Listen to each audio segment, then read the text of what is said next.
Hi friends, எல்லாத்துக்கும் வணக்கம். இன்றைக்கி ஒரு ஹெல்த்தியான ஒரு பிரேக்ஃபாஸ்ட் ஒன்று பார்ப்போமா? யாரெல்லாம் டயட்டில் இருக்கீங்களோ அதை ஃபாலோ பண்ணுங்கள். இது என்னென்னா முருங்கை பொடியை வச்சு பண்ணியிருக்கேன். ஸோ முருங்கை பொடின்றது ஆப்ஷனல், நீங்கள் போட்டுக்கலாம், இல்லாட்டினா ஓகே. இதுக்கு ஃபஸ்ட்டு ஒரு ஸ்பூன் ஆயில் எடுத்துக்கோங்க. ஃபஸ்ட்டு ஆயில் ஊற்றிக்குங்க. அதுக்கப்புறம் கொஞ்சம் கடலைப்பருப்பு போட்டுக்குங்க.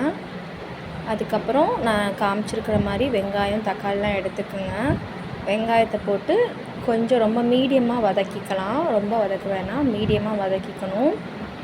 வதக்குனதுக்கப்புறம் நம்ம தக்காளி போட்டுக்கலாம். ப்ளஸ் உங்கள் காரத்துக்கு தகுந்தாப்பில் நீங்கள் பச்சை மிளகா கூட ஆட் பண்ணிக்கலாம். அது உங்களுடைய விருப்பம். நீங்கள் வர மிளகாவும் போட்டுக்கலாம். கொஞ்சோண்டு மஞ்சத்தூள், உப்பு இதை சேர்த்து ஆட் பண்ணிக்கோங்க. மசாலா ரொம்ப சேர்க்காதீங்க.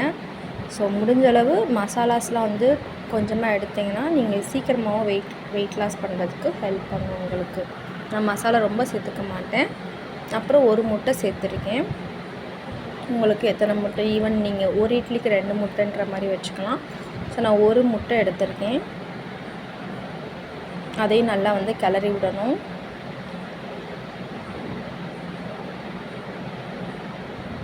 கிளறி விட்டுட்டு நம்ம வச்சுருக்கிற ஒரு இட்லியை நல்லா குச்சி போட்டுட்டு அதை இறக்கிட்டு அதில் லாஸ்ட்டில் பார்த்திங்கன்னா நான் அந்த மொரிங்கா லீவ்ஸ் அதை போட்டிருக்கேன்.